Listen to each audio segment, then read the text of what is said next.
Hey guys, hope you're doing well. I thought that today we would do a little chat and we would talk about some things that have been bothering you this week. The first thing I want to talk about is something that does happen with people when they get their ex back, and that is that the ex will be a little iffy. There will be some trust issues.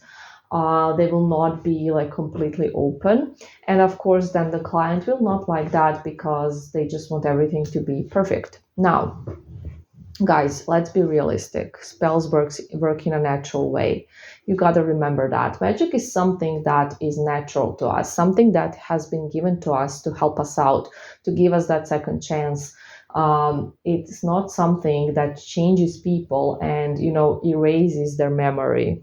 It doesn't work like that, and I know that people do perceive it like that, but that's not what magic is. So basically, your person will stay the same person and they will have the same problems. And if you have done something that made them very cautious about you, that will still be the case in the beginning, which is completely normal because you would be like that as well, because that creates a trauma, and then you're very careful and you have some trust issues. That's how it works. That is normal. So you got to be aware that this might happen.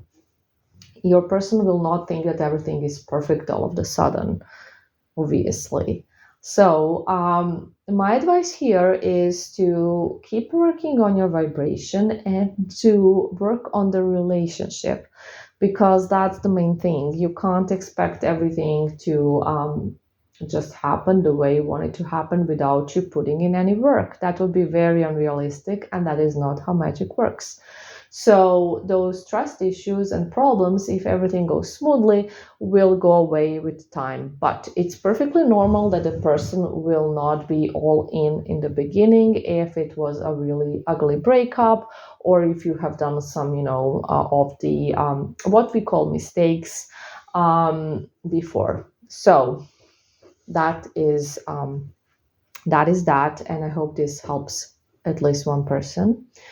Second thing that people really struggle with, and that is both if it's an ex or if it's a love interest, somebody you are, dating, or your crush or whatever, is when that person is also texting other people. Now, let's start with the people you like. So if you have a crush on someone and you're like dating, or you're just in talking stages, and you find out that they are also speaking to other people, and you are devastated, and this is like, oh no, I better give up because there's no way I'm going to be chosen here. So the first thing is that it shows that you are having some insecurities, which we all do, but that they are quite severe if you are just ready to give up and you think that just because they're speaking to others, you don't have a chance anymore because there are others involved. And of course, those other people will be chosen because they're better than you. So work on your self esteem. Another thing, you have to be realistic. I know. We all want that fairy tale. We meet somebody and this is love at first sight, and they are not speaking with anybody else. There is nobody else. They want just us, and that's it. We all want that, and that's fine. And it does happen sometimes. But in the majority of the cases, when we meet somebody we like, they will most likely be already texting with some other people, perhaps dating somebody, perhaps, still texting their ex. Let's be realistic. Life is complex. People are complicated, and this is just how things usually work. So you gotta be aware of that. That is pretty normal. Single people, they talk to people. There are more people that they talk to, that they know. That's perfectly normal. And you can't just, expect that there will be absolutely nobody. There most likely will be somebody there. Sometimes there won't, of course, but in the majority of the cases, especially nowadays, when we're all online all the time, that will not be the case.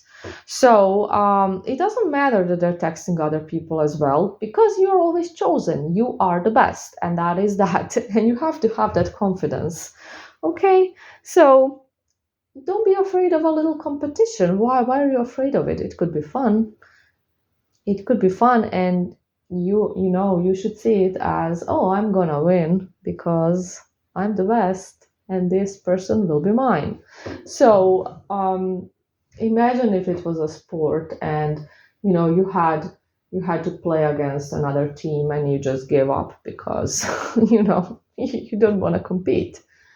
Okay, and now if it's an ex, okay, there are all sorts of people, obviously, and some people after a breakup are not able to talk to anybody else, are not able to date anybody else. That is,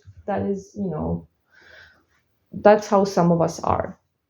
But the majority of the people will try to avoid the pain, will try to just make themselves feel better, and that is why majority of the people after a breakup will try to date, or will text other people, or will go on dating apps, because they want to feel better. They want to feel better, and they don't want to feel sad all the time, because breakups are sad and people try to avoid their feelings, and that's just what it is. And you have to be realistic with that as well.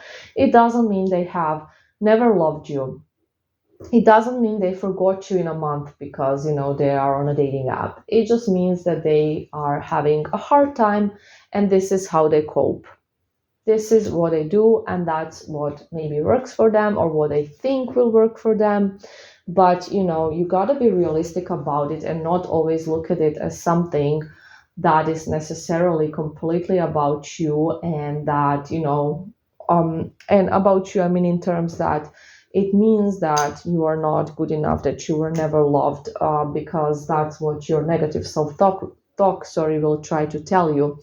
But that is usually not the case, and it's just because they want to avoid feeling the pain, because we don't like to feel the pain, obviously. It sucks. Let's be real. Okay, so that is what I wanted to talk to you about today. I've noticed people struggling with these things, and I understand completely why. We are all humans, but I definitely hope that this helped.